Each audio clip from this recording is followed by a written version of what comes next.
Back to some more business. Now, against the backdrop of the promise made by President Bola Tinubu in his New Year address that his administration will implement a national minimum living wage this year, the Nigerian Labour Congress is raising a team to negotiate with government.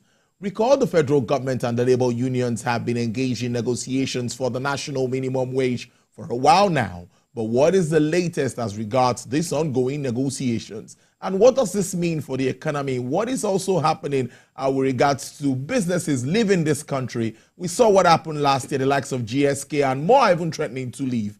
But I have the Director General of the Nigerian Employers Consultative Association, NECA, Mr. Adewale Oyerinde. Thank you so much. Happy New Year to you again. Happy New Year. Thank you. It's good to see you. Same here. Well, we are starting with the minimum wage issue again, because we saw in the speech of the president, when the president said, yes, he is going to address this issue. Some say we should expect this to happen in April, but in your take, considering the economic situation, what sort of negotiation are you expecting? Well, it's not an happenstance. It shouldn't be a surprise. And whether the president mentioned it or not, the expectation is that the conversation on negotiation of the national minimum wage will start, should have started last year, and a new minimum wage come on board in the first or early second quarter of 2024. So whether the president mentioned it or not, it's expected, because the law, following the last minimum wage, the setting of last minimum in 2019, it must take 5 years. So after 5 years, there must be a review of a new wage.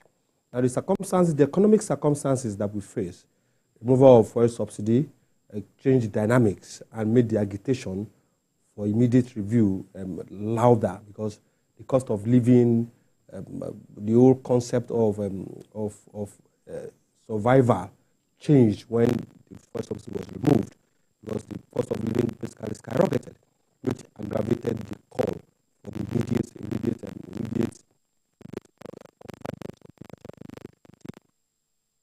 funded with the award. They had this bipartite. I think it's very important that we emphasize that what government had with labor was a bipartite negotiation, which led to the wage award. Because once you bring in the private sector, then it becomes a tripartite structure, and that's the difference between wage awards and the national minimum wage. The national minimum wage has a framework of its own, enshrined in ILO Convention 131, that specifies the role of the tripartite. So it's not government apportioning or decreeing a figure. It's not labor decreeing a figure. There's nothing wrong in aspiring. Government say, okay, I will give 100,000, 300,000 minimum wage. There's nothing wrong for labor to also aspire to say, look, we want 300,000, 500,000 as minimum wage. Those are legitimate and valid aspirations. But in the context of the national minimum wage, it must go to the committee, and the committee must deliberate, looking at the key parameters, very important parameters, as also enshrined in those conventions. And those parameters and that guidance basically is what was used when we arrived at 18,000 national minimum wage. It was also the same parameters that were used when we arrived at the 30,000 minimum wage. So for government, there is a framework already, which the tripartite follows. So it's very important that we are all guided. It's very important that those representing government are guided, cannot go beyond Convention 131, national minimum wage fixing, which has worked for us. Any other thing, pronouncement on TV will just be a unilateral pronouncement that might not be binding on some other social partners. So we believe strongly. We have received, OPS has received letter requesting that we send our nominees that will represent the organized private sector in the National Minimum Wage Committee. We also believe strongly that organized labor also have sent in their nominees. So what we're waiting for is for the government to call the meeting to order, as they will say in the National Assembly, while also emphasizing the very important need for the government to quickly tidy up the issue of the appointment of a new or substantive Minister for Labor and Employment. Yes, that's true. If they are not confirming the minister.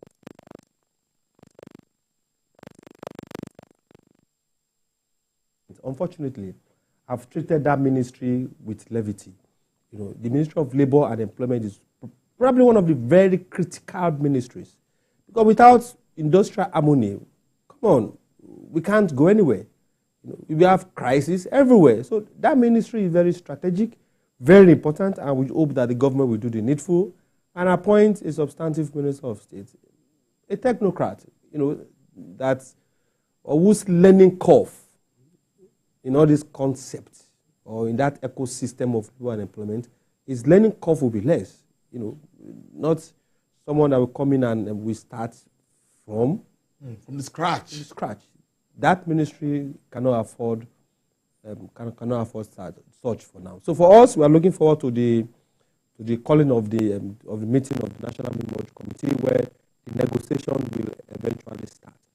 Hopefully, before by the end of first quarter, we should a new national minimum wage that is acceptable for all of us. The risk is this, and we hope strongly that other social partners, labor, government, and the tripartite plus that we join will come with what we are coming with as organized private sector. We are coming with good faith, and we are also hoping that reliable data and the realities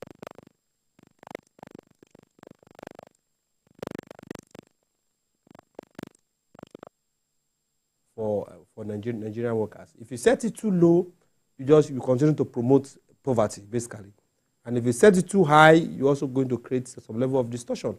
Then you have proliferation of compliance, lack of compliance. Yeah. We still have some governments, state governors, currently, that are not paying the 30,000, which is quite unfortunate. Sure. And so it's left for the committee to converge, and then the actual negotiation, will start at the committee level, which I believe strongly will be quite interesting. Well, interesting stuff there. But, I read during the past week, you're talking about the economy's recovery. That recovery.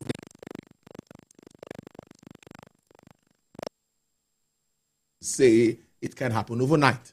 Absolutely. What are you thinking, considering policies that have been instituted and as we move in 2024? As we always say, when you find yourself in a hole, the first thing you do is to stop digging. You first stop digging. So when you stop digging, your efforts to come out, you might be making progress, or you might be moving, getting sand, concrete to fill up the hole so that you start coming up gradually. You are moving, but you are not making progress until you get to the zero level. It's at the point of zero level, whatever happens then you start making progress. So what we think the government has done, and they've done creditably well in some instances, is to put in policies that will get us out of the hole. We are not really out of the hole for now. So the policies that we have seen, the structures that they are building, just like the presidential committee, headed by Oyerinde, they've done very serious work that will lead to basically new tax regulation. We've seen the recent Afexim Bank $2.2 billion facility for the federal government, which are also coming to reduce the pressure on the scarcity of forex.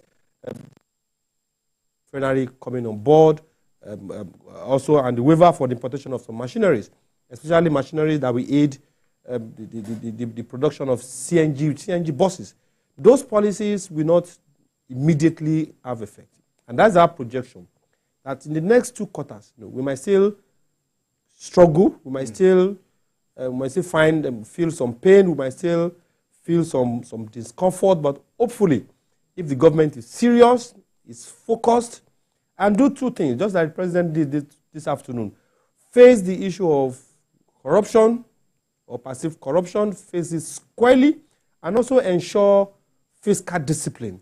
I think the chances for us to start feeling some level of comfort in this economy towards this beginning of the 3rd quarter is very high. But for the next 2 quarters, I think it's also necessary for everybody to tighten their belts.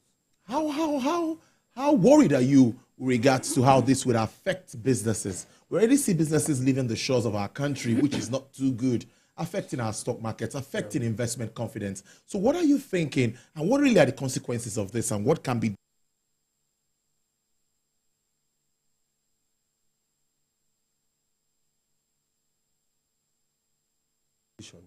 The stakeholders, the shareholders come together, have sat down, look at the trend, what was the trend in the past 2 years or 1 year?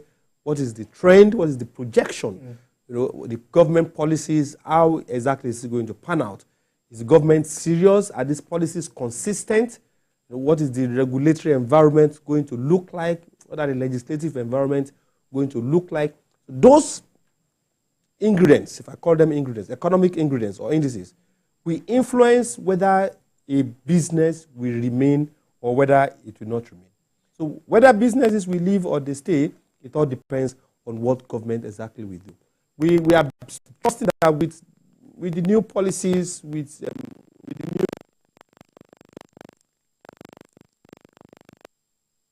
in the last few weeks, we hope with that kind of engagement and with that kind of definitive commitment by government to address those issues that affect organized businesses, then you have more businesses staying, hoping that the fruits of the policies or the fruits of the engagements that we have in government currently will lead to a more template, will lead to a more hospitable environment for them to stay. For those that have left, it's quite unfortunate. And the risks are multifaceted, you know. Let me interject